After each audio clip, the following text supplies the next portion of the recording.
Greetings to you, Crocoduck Army. Well, I've pretty much got a few minutes to do this, so this is going to have to be one-take theater, I suppose. So, I wanted to talk a little bit about activism fatigue, and it's something that I've certainly experienced a little bit over the last few months.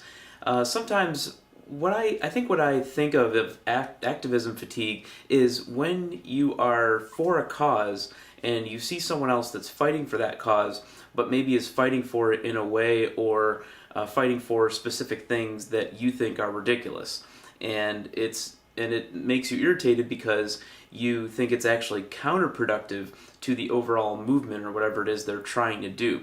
And give you a few cases in point. One is I recently saw about maybe it was 6 weeks ago or something like that. Whenever it was that Bradley Manning, who was originally his name was Bradley Manning. Now he's I forgot what his new name is, but now she's identifying as female, so we'll refer to her as female, and which is fine.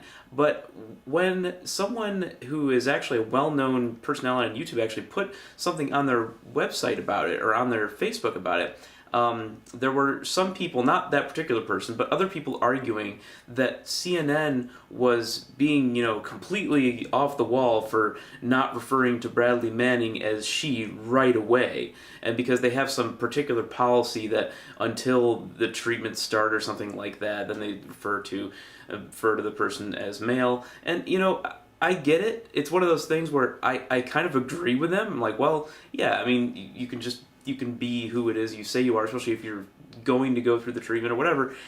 You can draw that line wherever you want to, but there were people actually directly throwing jabs at, I think it was Jake Tapper of CNN, like for not going more out on a limb and apparently repudiating whatever CNN's policy is on that.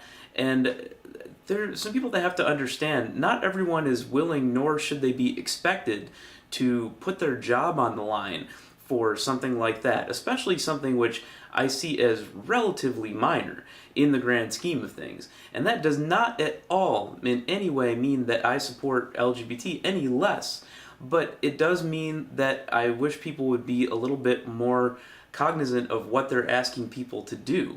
And just like when I made a video about coming out atheist, a year and a half ago or something like that, I was talking about how you don't need to be a martyr to do that.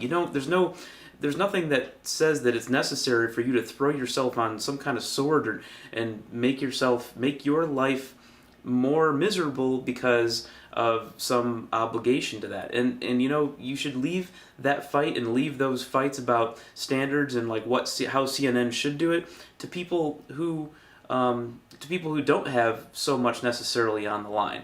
And I know there'll be some people that'll be like, oh no, you just gotta go for it and it doesn't matter. Well, some people have families to feed and all that. So I don't like that hardline attitude.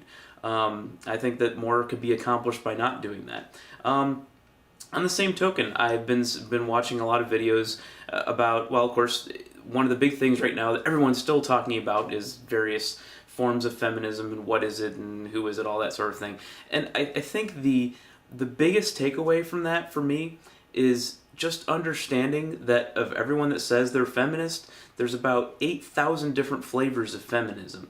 But you don't have to take every single feminist that's at an extreme and then go to an extreme in order to counter them.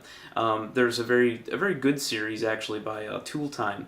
I'll link it down below. And he actually had a very good series, to feminist frequency and all that. But there are really good, and Peach also had a very good video recently about it too. I'll link to hers as well. But just a more reasoned approach to it instead of just throwing bombs back or just deciding, oh, I'm going to become an MRA because they're so crazy. Like, even though I agree with some people in the MRA movement, like, okay, certain people I think have just gone way too far, that doesn't mean that I want to then align myself along a battle line and do battle on the other side. It doesn't really work like that for me. So I'm just gonna talk about what I believe and why I believe how I do about these issues. And to me, it's a lot more true to myself rather than picking a side, which in a lot of cases is just not necessary.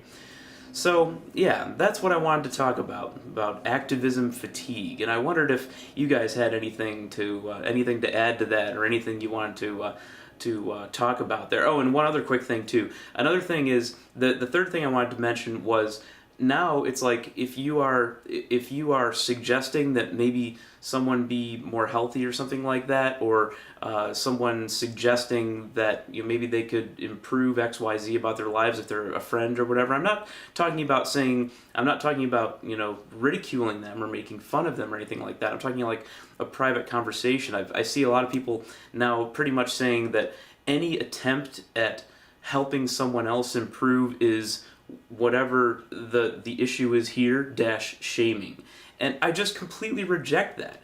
How would you ever be able to help someone without even suggest to someone like maybe something would be helpful without somehow possibly offending them? And I can't do it. If I suggest something to someone, and I've done this many times in many different types of realms, and I try to suggest something to someone and they're not really interested in hearing it, that's fine. I back off. That's just being human. And I don't like the idea that there are certain things that we can't talk about, because I just think that enables people to be in whatever misery they're in and not even know that there's a way out necessarily, because it's not a foregone conclusion that the person that's having the issue even knows that there's an issue or even knows there's a way out. So that's the kind of thing that gives me activism fatigue. So tell me what you think, and I will catch you on the flip side. Does anyone still say that?